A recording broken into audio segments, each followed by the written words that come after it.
here at 12340 Farmstead in Frisco, Texas, October the 9th, about 2:30 in the afternoon. Temperature's about 86. Got a little warmer today than we expected it to. This will be the final update for today. We got this foundation poured today.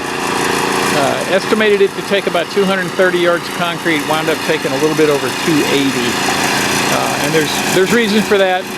I can explain some of that in another video, but just know for now that this foundation has a whole lot more concrete in it than we originally anticipated that it would, which is not a bad thing. It just means that it costs a little bit more money, and that's okay. Better foundation is worth paying for. So we got the foundation down. Now we are going to work on our flat work, which will be our porte-cochere, which goes in this area right here, and our driveway. And then we're also going to work on a pickleball court. The homeowner for this project wants to build a pickleball court back in this corner. And then we're also going to dig the hole and put in the shell for the swimming pool, because we only have about 12 feet between this brick wall and the house, and we got to get dump trucks in here. We got to get a backhoe in here to dig that pool.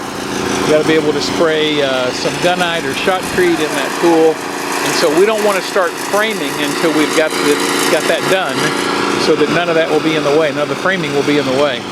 So we're going to delay the framing for about 10 days. We're going to start on October 21st. Today is the 9th, so we're going to delay it however long that is.